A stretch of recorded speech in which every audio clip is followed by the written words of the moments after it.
through the Abimelech stuff a little bit quicker. So it's the first question or first assignment here is describe the birth of Isaac as it's found in the first 5 verses. And I just want you to think, as you're thinking about this, of all the years of waiting, of all the years of the repeated promises that God has made without them actually coming to pass, their attempt to help God along with his promise with Hagar and Ishmael, the advanced years of both of them. And so describe the birth.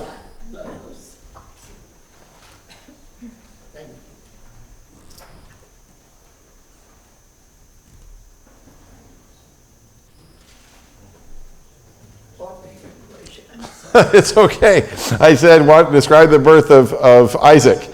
So I'll just start us off. Maybe I need to grease the skids here. God has finally fulfilled his promise, as he always does.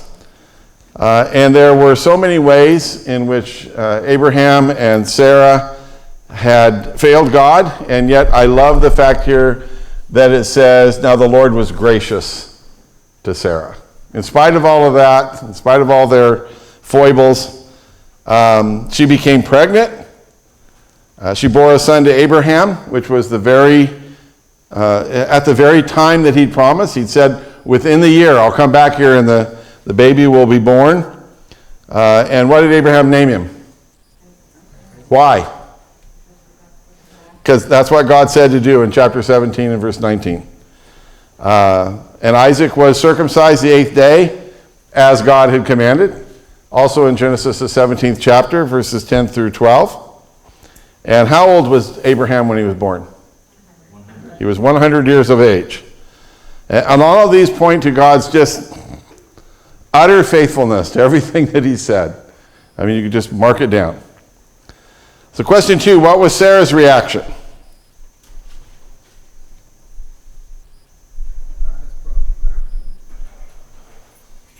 Speak a little louder. God has brought me laughter. Okay. So the laughter of unbelief that we saw in Sarah in Genesis chapter 17 and verse 17 is now converted to what kind of laughter? Joy. Delight, rejoicing. And she correctly identifies the source of her joy, which is God. So again, after years of missteps, years of frustration, years of heartache, I'm sure, even before God called Abraham, or called Abram, and she was married to Abram, and all of those years that she was unable to have children, and the pain of that she bore is now taken away. Randy? Well, even in verse 7, she said, who would have said to Abraham that Sarah would nurse children, for I have borne a son in his old age. So even through the conception and birth of this son, she is still Amazed. almost dumbfounded. Yes. That this And, happened. and don't we use expressions like that all the time? Who would have thought that would have happened? I mean, we're talking about something that actually happened, and we say, who would have thought that would have happened?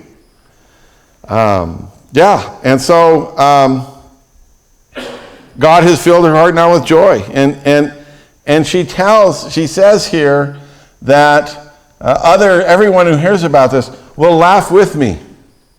That almost in the sense that I will tell others this joke that I've had a child and that God has brought to pass, and they will share that joy. And as Randy pointed out, she just asked that rhetorical question, who would have thought? Well, did God promise it? Yeah. Did God prophesy it or predict it? Yes. And listen, the issue wasn't with Abraham. How do I know that it wasn't with Abraham? Because we have Ishmael. And after Sarah's gone, he's going to marry Keturah and have 5 more sons. So the issue is not with Abraham here. It's been with her. And I read this somewhere today as I was just perusing things, especially the idea of laughing with her. This writer said you can picture Sarah each time that she's nursing Isaac, looking down at him and chuckling. can't believe I have a child. I can't believe this is happening.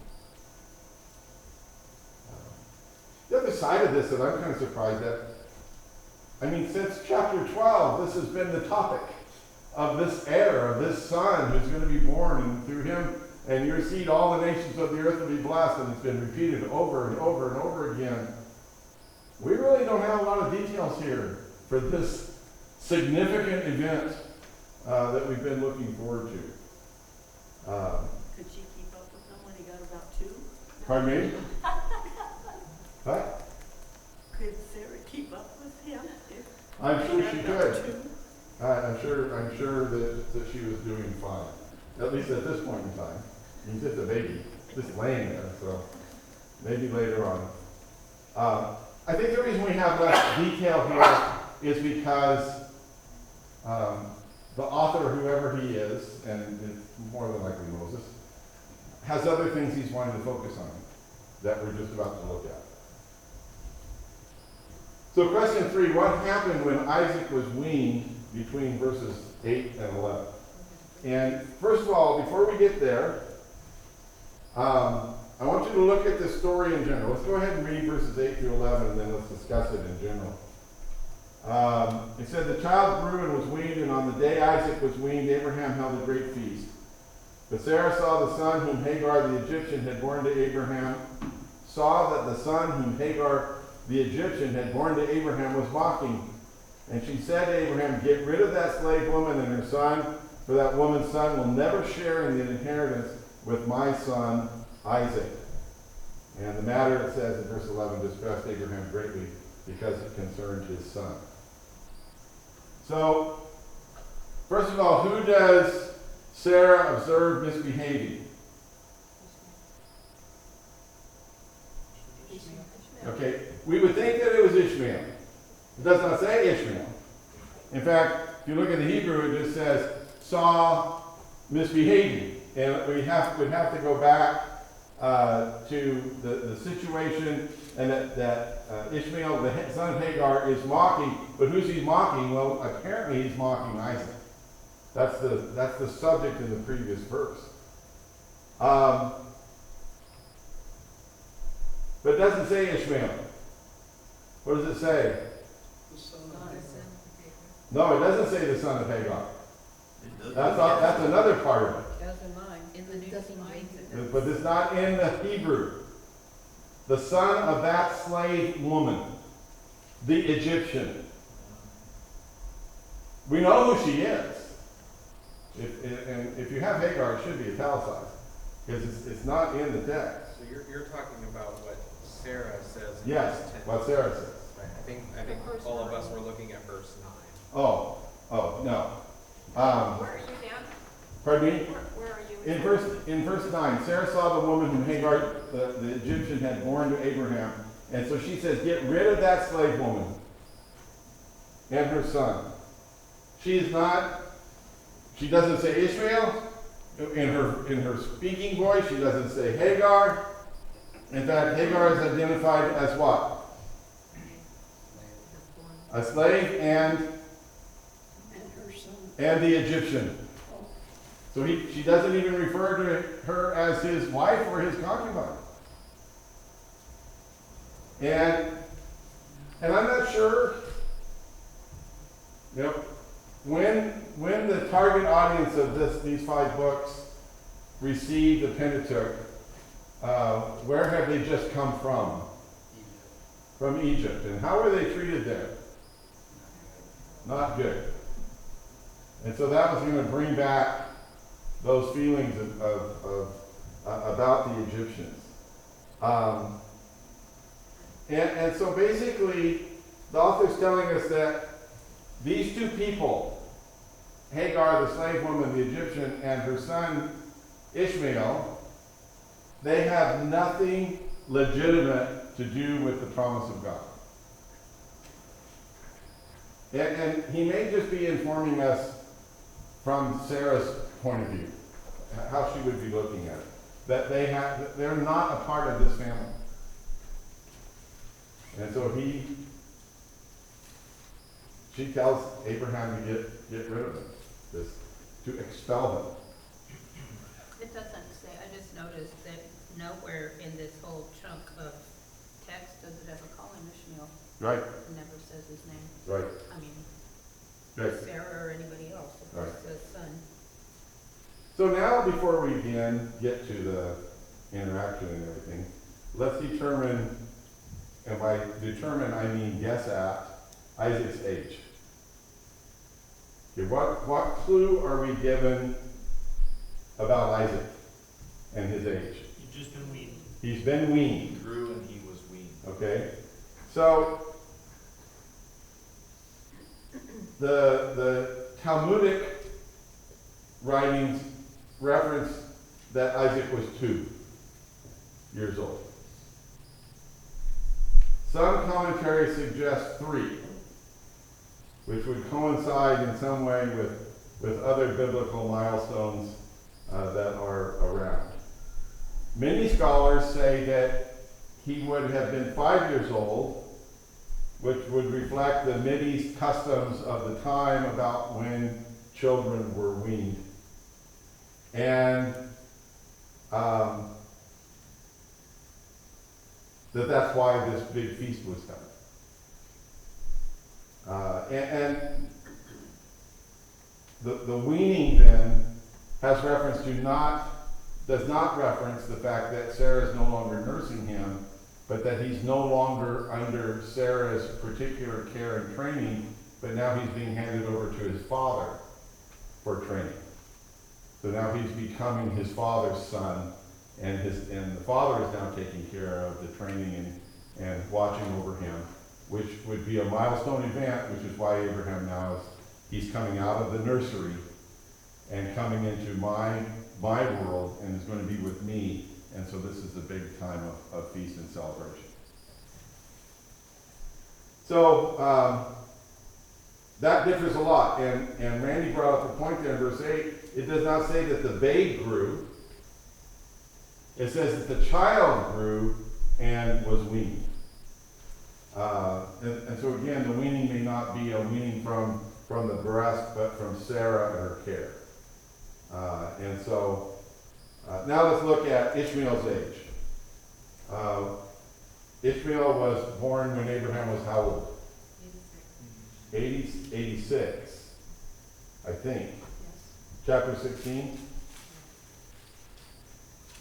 He was 86 years old, the last verse of 16. Did somebody say 87? No. So I just didn't hear right. That happens. Okay, he was circumcised when he was 13. That's in chapter 17, verses 24 and 25. And so when Isaac was born, Ishmael would have been 14. Because he's born the year after that. So then you take the 14 and you add whatever reference you're going to use with regards to the weaning. So Ishmael is at the youngest 16. Or 17, or 19. There was another one that I had that he would have been, and I didn't write it down, that Isaac would have been 14, and so that would have made Ishmael 27. I think that's outside the ballpark. So, if what I think is actually what happened, and the weaning is a moving from out of the nursery and into Abraham's sphere of life, then Isaac was 5 and Ishmael would have been 19. Okay. So that's my base that I'm going for. You can search it out and see what you come up with. But so what was this interaction between Ishmael and Isaac that Sarah witnessed? Right, Terry? I have a separate question, Okay. going back to the celebration or whatever, Yeah? and you're referring to because, like Abraham was going to lead him and all that stuff now, is there any indication that he had the same thing with Ishmael? I don't hear anything like that. It could have happened. Because we don't have that part of the life recorded for us. You would think, as much as Abraham loved Ishmael, that would have probably happened. So and if that happened, that would have been, what, 14 years ago? In that group. So what was going on with Ishmael and Isaac? Ishmael's taunting Isaac. Okay, is that what your translation says, taunting? Mocking? Mocking, Scoffing, I think it's called. Scoffing? The Hebrew just says like making laughter. Yeah, making fun of. It's the same root word that you saw when Sarah was laughing. Making fun of or making sport with. Literally Isaac's name. Yes, which is his name. I can't think that it was just something innocent because it really is upsetting to Sarah. Apparently. And if you look at chapter 16 and verse 12, where it talks about Ishmael and when Hagar is still pregnant and the angel of the Lord speaks to her, here's how it describes Ishmael in verse 12. He will be a wild donkey of a man. His hand will be against everyone and everyone's hand against him, and he will live in hostility toward all his brothers. So we're really shouldn't be surprised that we're seeing some taunting and mocking, some sort of hostile attitude towards this. And besides, how would Ishmael view himself in the family right now? Say 5 years ago and Isaac was born, and now we have this party 5 years later, and there's this big celebration of Isaac. How's Ishmael feeling if he's a 19-year-old young man? Upstage. This was my party. I'm the firstborn. I'm the oldest one. And I can just see him turn to his little 5-year-old kid here and say, listen, this doesn't change anything. I'm still the boss. I'm still the firstborn. And taunting him like that. That's just my idea. And so you're not going to replace me. I don't care how big a party they throw for you. And if Sarah heard that, that explains perfectly why she said, that woman's son will not have my son's inheritance. Okay. Tom, you have your hand up? Yeah, do you have any indication there, because I have a couple of notes here that says that for the word mocking meant playing. It does. It's like any other thing. Context tells us everything. Okay. When Abimelech later on here is going to see Isaac sporting with Rebekah, when he's also told him that Rebekah is his sister, that's the same word. Gotcha. Okay, so they're not, maybe they were fooling around. I mean, we could use it that way too, if they were playing, but it's the same word.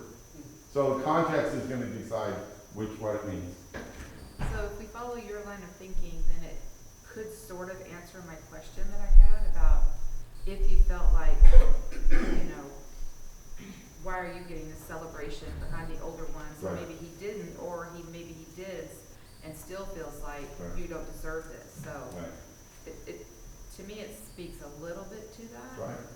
Well, what did Abraham tell God about Ishmael? May Ishmael live before you. He's my heir. Let him be it. No, your heir is going to come through Sarah. Did you turn on your mic? I did, didn't I? I did not. I turned it on, then I turned it off. I turned it on, and the battery's dead. Okay. I'm sure I turned it on. It went off partway through. You heard it go off?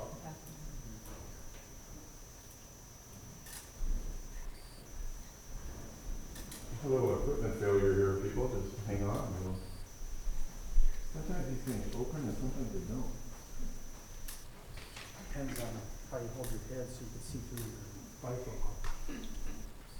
Or hand it to Deacon. Yeah, because I'm so much better at it than you are. You don't know how good that made me feel though, that you had to almost fill this up. It's a, Dan, you did turn it on, the battery just went Yes, and I have four bars. I can hear you fine without it. Because you're here. All right, so anyway, it made Sarah angry, so she told Abraham, get rid of them both, the slave and her son, expel them, basically is what she's saying. They will never share with in the inheritance with my son. And what was Abraham's reaction to that? He was dismayed. He's unhappy. Listen, Abraham loves his son. He loves Ishmael. And so he hesitates to do this. And to Abraham, he is my son. He's not just the son of a slave out here. And so he and Sarah have a difference of opinion with regards to what should happen with Ishmael. The irony of the whole thing is there wouldn't even be Ishmael if Sarah hadn't Right. concocted this plan to begin with. Right. Well, and she was hoping that she could gain a son by Hagar, that this would be her son.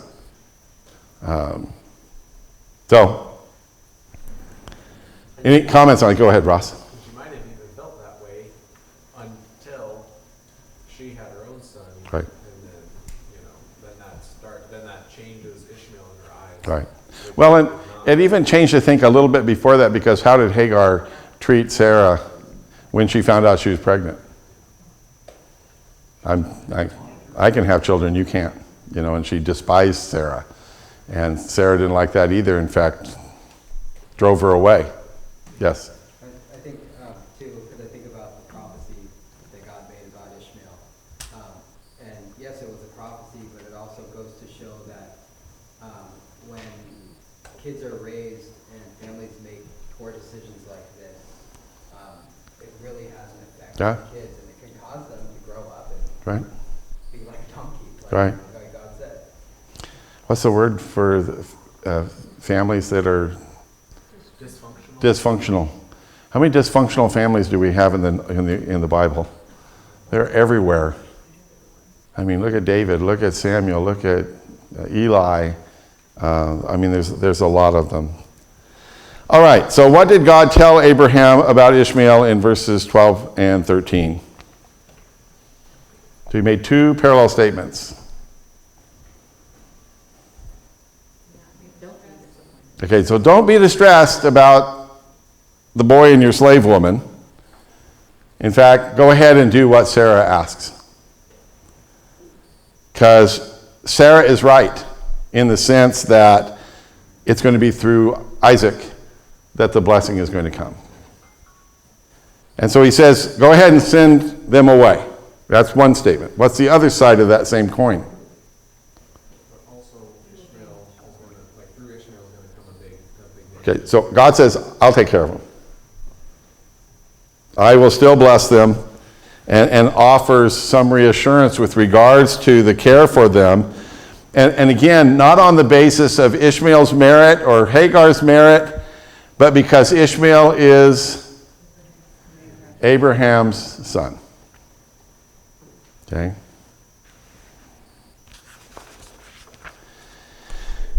And it may be that part of Abraham's reticence about letting him go is also culturally impacted here based on customs, because it would have violated the customs of the day to disinherit a son of a slave wife / concubine.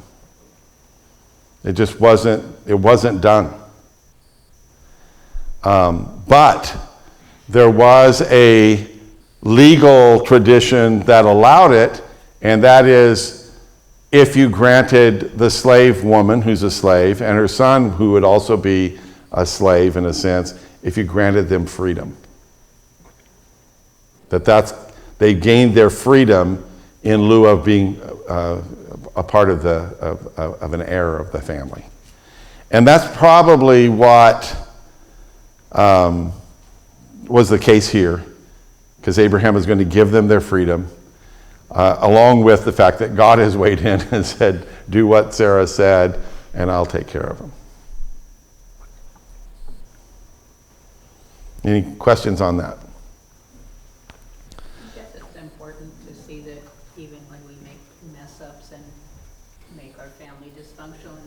God still is taking care of it. Mhm. He still cares about Ishmael and Hagar. It's a microcosm or maybe a tiny example that God's able to make things work together for good. It's so interesting, even when it's incredibly complicated, like God had already promised to Abraham and Sarah that through them is going to come the blessing, but then also he has also already promised good things for Ishmael, and like through him would come a nation, and like he's trying to balance all of these Yeah. interesting, Yeah. you know, all the forces, all the people's emotions, all the people's, you know, desires and foibles and everything, like, and yet he is able to balance it all. Yeah. It's kind of crazy. Yeah, it's amazing. That's what it is. It's just, listen, if God can go like this and create the universe, he can take our little problems and sort them out without breaking a sweat. I mean, that's the wisdom that we see with God here. So question 5 then, describe what happened to Hagar and Ishmael in verses 14 through 60. I mean, again, grease the skids. When did Abraham act on what God said? Early the next morning.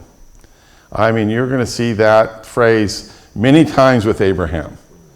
In fact, in the next chapter, we're going to see that again. After he had this conversation with Yahweh about Sodom and Gomorrah, we see Abraham early the next morning getting up to see what's going on. Ross? Yeah, we even saw Abimelech did it in the previous chapter, when he had the dream, he gets Yes, yes. So it, like, that phrase definitely signifies doing something when God is telling you. Right. You do it as soon as you can. As soon as you can. No procrastination. So Abraham took some food and water, a skin of water, gave them to Hagar. And you say, well, that doesn't seem like much. Well, what did God just say? I'll take care of them. I'll provide for them. And it was enough that he put them on her shoulders, so it wasn't a sack lunch. I mean, there was some amount here, and sent her off with her young man, is how what the Hebrew word would mean. So again, we're not talking about a boy. If you see pictures of a little boy teasing baby Isaac, that's not correct. Yes. Just an observation, I think it's interesting that he put the water on her shoulder. Right. And the bread to carry instead of him. Right. As a young man. Right. Well, and because she's the slave, and he is what? His son. Yeah, that's a really good observation. I hadn't noticed that. But then again, when he goes to offer Isaac, who's going to carry the load? Not him. Isaac is. So, but that's a little bit different than that. But that's really good. So she left, and what does it say that she did? She wandered in the wilderness or the desert of Beersheba, which would be you saw the map last week. If you can picture the Negev, which is that big area the southern part of Canaan, and Beersheba is right down there in the middle of it. She's somewhere in that area. And listen, there were settlements in the area. There was places where she could have gotten provisions. But apparently, what's your impression of what happened to her? She got lost. I will tell you that I believe that God allowed her to get lost. Somehow he's not allowed her to find anybody else so he could intervene later. Because the next thing we read about the water is it's what? It's gone. If you got a goat skin of water, you're not going to go through that in a day. Okay, so I think we're looking at some time here, a week or more. And then they've gone enough time that they're afraid they're going to die of thirst. And so what does she do with Ishmael? Puts him under a shrub. She puts him under a shrub, which, if you look at the Hebrew word for that, the word means cast, to cast. So I'm thinking she's helping him because he's in such worse shape than she is for whatever reason. And So she gets to a bush and she can't hold him anymore, and she kind of just drops him down underneath there in some sort of shade. And then what does she do? She goes nearby and starts sobbing. Yes. And my translation says she goes about a bow shot away. Okay, so that's 50 yards or so. Because she didn't want to hear him or see him die. She wanted to go far enough she couldn't hear him cry. Right. Well, yes. It never says that he's crying until later, and that God heard him. But if he's 19, as she sits there and thinks about her son over there underneath the bush and that he's dying, of course you're a mother, you're going to be sobbing. And I think that's a really good translation of that word there. Yes. It could also be that she didn't want him to see her. Right. So upset and Right. further distress him. Right. Yeah, I was thinking, because, I mean, having two boys, that whole scene is hard to imagine, because this is not a boy, this is a 19-year-old. Yeah. I can't imagine Ross being shuttled by Michelle underneath a bush. So, I mean, it must have been, I mean, unless that was if anything, it would have been Ross taking care of Michelle. It's a hard visual thing. Right. To Yeah, and Robin asked me today, she said, why isn't she dying of thirst? Or yeah, it's why is it him? And, I don't know. She's Egyptian, he's half Egyptian. Maybe she has a better ability to retain water. I don't have any idea. I don't know why it happened that way. Again, I think I have to see God's hand in this. yeah, of course. Okay, John, did you have your hand up? Yeah, and one of the other things I see missing here is that Abraham apparently did not tell her that God said he would take care of her. Yeah. Because of her actions Right. right there. She puts the kid under a bush, she goes 50 or so yards away, Right. she doesn't want to see him die, she doesn't Right. want him to see her die. But in all of this, even after being with Abraham for so long, you would think that if she knew that God had promised Abraham that he'd take care of her, she'd be calling out to God saying, hey, what's going on here? Yeah. Well, and God, the angel told her, he's going to be fine, and I'm going to make a great nation out of him. So before. When she was still pregnant, the angel of the Lord told her that. When Sarah had driven her away, and she's out there in the middle of the desert, and God said, I'm going to make him a great nation. Go back to Sarah. Okay. Somebody else had their hand, and then Ross. Anybody else? Okay, go ahead, Ross. What struck me in reading this ahead of time is God doesn't have the luxury, if you want to call it that, of turning his face away from suffering. Because it says he heard the lad crying. I can sympathize with Hagar, that she just doesn't want to see this type of suffering. Right. And she had us as humans are limited in our sight and our hearing and all those kinds of things. So she has the ability to try to distance herself. But I don't know, it just makes me think about God right now is heartbroken at billions of people's suffering. Right. There is so much going on in this world that is hard, and he is there for every moment of it. Right. And that just kind of amazes me. Right. He has that capacity to sit with people, and he never can turn away, and yet he's still faithful. He's I would want to turn away if I could see Right. anybody Right. suffering Yeah. that Yeah. close. Yeah. And he doesn't. Yeah. Well, and God had said also, and this is why God hears this crying here in verse 13, I will make the son of the slave into a nation. He has a particular interest in Ishmael because he's made promises about him. So he's going to be listening. He's watching. He knows exactly what's going on here. And so what did God do? Well, it says God heard Ishmael crying. And I don't know if Ishmael's over here sobbing, crying, or if after 19 years with Abraham and a knowledge of who Yahweh is, that his crying is what? Prayer. Help us. I mean, it could be that. Now, Hagar is sobbing, but this could be his cry, and God hears him. And the angel comes to Hagar and speaks to her and asks, "What's the matter?"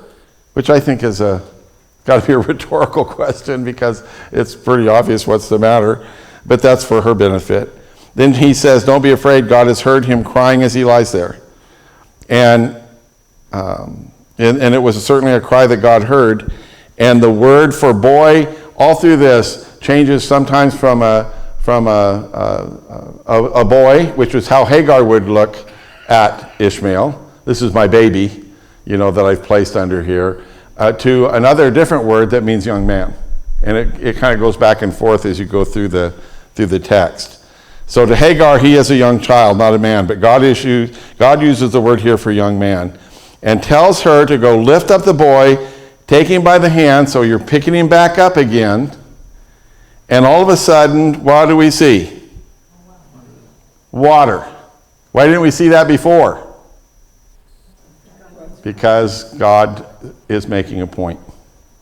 I'm going to take care of you. I'll provide. It's like the ram in the thicket next chapter. God is providing here and repeats the promise that he made back in chapter 16. I'm going to make him a great nation too. And it says God opened her eyes, which indicates what was the case previously. They were closed. And now she sees a well of water, filled the skin, and gave water to Ishmael to drink. And then we have this great overview of what God did for Ishmael. He was with him, and he grew, lived in the desert, became an archer. His mother went and found a wife for him from Egypt. And we're really not going to hear anything else about Ishmael until chapter 25, when he shows up to help Isaac bury Abraham. And then we're going to have his genealogy, the genealogy of Ishmael. And then the next time we hear Ishmael's name is going to be when some of his descendants by Joseph. At the end of the Genesis. Yes? 2 points. One is just pure speculation. Thinking about Robin's question to you today, it could have been that maybe he didn't drink as much water, so his mother could have. That's a possibility, yeah. And then the other one was, I think it's interesting where it says he became an archer, and in the New King James Version, a couple verses above, it said he was a bow shot away. She was a bow shot away. Yeah. Interesting. I hadn't noticed that. Good. Man. I'm going to start calling you up, Terry. So what do you think about this? Yeah. Yes. Just, I think you'll probably talk about this in the next chapter, but is this the same lad as when Isaac, the lad, goes? Probably. It's a young man. Yeah, I think where Isaac is in his teens when this is happening. I mean, he's able to carry a whole bundle of wood up the hill. Yes, Josh? I like also that just moments before they were still referring to her as a slave. Right. This was her title, and God used this situation that's very sad and unfortunate to free her. And she gets married, Right. and she's no longer a slave. Right. And that I think that's also a special message as this was being told to the Israelites. Right. Right. He was old enough to get married because his mother found a wife. Yeah, but this is years later. We're just getting an overview of his life. Yeah. So, all right, so I'm going to go quickly through these last questions here. What did Abimelech ask of Abraham in verses 22 through 24? He shows up with Philco, his commander of his armies. And listen, Abraham was a powerful, wealthy man. Having a treaty with him, a relationship with him, an alliance with him is important. And so I don't know if bringing the commander was good diplomacy or a veiled threat, but he acknowledges God's blessing in Abraham's life. He's had some personal interaction with that as God caused him and all of his to be childless there for a little while, and asked him to take an oath that he won't deal falsely with Abimelech or with his offspring, the offspring that's alive now and the offspring that's still unborn. And he says, show me kindness, which is, you'll like this, Josh, is the Hebrew word hesed, where Abimelech asks for loyalty, faithfulness. And Abraham says, I swear it. So what was Abraham's complaint in verses 25 through 26? Some of the servants had seized a well Okay, so Abraham had dug a well. Some of the servants of herdsmen of Abimelech took it, said, this isn't yours, this is ours. And so Abraham's basically saying, listen, if I'm entering into a treaty of Hesed, that cuts both ways. You have to show me the same loyalty and faithfulness and kindness. And Abimelech, of course, pleads ignorance. He said, I haven't heard about that until just now. I don't know whether to believe that or not, but I'll trust him. He's showed to be righteous in the past. And so, summarizing the resulting treaty there at the end, this is a bilateral agreement. It may be a bilateral agreement with one who's equal, not as equal, because Abimelech's the king. It's his land. He's given Abraham the freedom to choose a place to live, but it's not his land. He's still an alien there. And so that's probably why in verses 27 through 34, only Abraham is bringing sheep and cattle. And I'm assuming that this is the same kind of a setup as we saw in Genesis 15. The cows are split, the sheep are split, the goats are split, and they're walking between them to form this treaty, and they're both saying, may this happen to me if I don't keep this treaty, as what's happened to these animals. And so then Abraham gives Abimelech what? As a gift.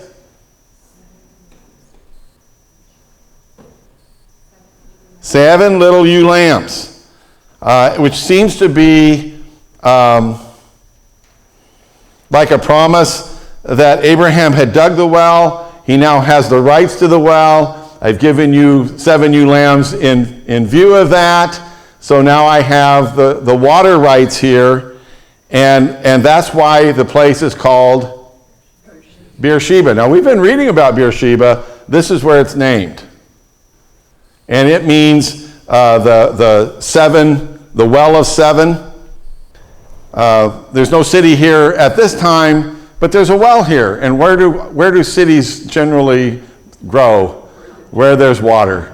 And so a city finally developed there. And so he doesn't own the land, but he does own the water rights here. And so he's going to stay here. And so with the completion of the treaty, Philco and Abimelech go home. What does Abraham do? He plants a tree. It's a tamarisk tree, which is a slow-growing, evergreen tree. And this becomes a kind of a monument to the fact that we have this treaty. It's like our Otto and Ron trees out here in the band out there. It's a monument, a memorial to them. And this was a memorial to that treaty. And we are told that he called on the name of the Lord, the eternal God, which is again just saying, I know you're going to care for me. You're going to provide for me. And it looks like he's going to stay there for a long time. He has a stable existence. This is a long-term treaty with long-term water rights, and everything indicates that God has been with Abraham. Yes? This kind of makes me think of, like in a movie, how do you symbolize or show that things turned out well? You might see the main character, it's that sunset, and they're sitting underneath a tree, and it looks like all golden, and you can tell they're at peace and that kind of thing. That's kind of what this whole statement feels like, is after this conflict with the people in the land and trying to figure it out, and they do have resolution, then look, there's a tree, he's meeting with Yahweh. That sounds like Eden. That sounds like what, as we've been reading, we are conditioned to see as, well, this is a good state. This is resolution, this is peace. Right. It just kind of feels almost like a movie. It's like, this is the nice ending scene. Oh, I see that this was a good thing that happened. Right. Okay, so next week, chapter 22, which will be the testing of Abraham's faith. Yes? Well, one of the testing of his Yes. faith, because what I think is cool is we actually just saw the exact same type of test. Hey, you know this son who you love? It's okay. Go send him out into the desert. Right. I'm going to take care of it. So that was like a training ground for Right. then the next test of go kill your son. Right. So it's the exact same test. Right. Well, it's in the same category, but this is, he's going to offer your son as what? a burnt offering, which means you are going to kill him and then burn him. Maybe not the exact same. No, I know, I understand what you're saying. It's like it. Right. Yeah. In a really weird way, this is a terrible metaphor. It feels like with Ishmael, it's like training wheels for the next, Yeah. which is sacrifice your own son. Right. So it shows the exact same thing. A son that you love, I'm going to take care of it. Right. You have to give them up. Right. Right. Good. All right, Sam. I think everybody's in.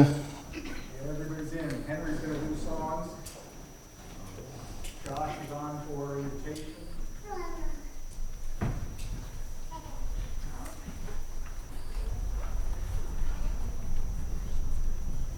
Good evening, church.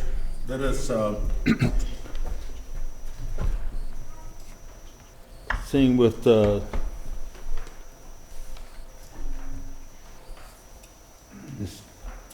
Glory Land Way.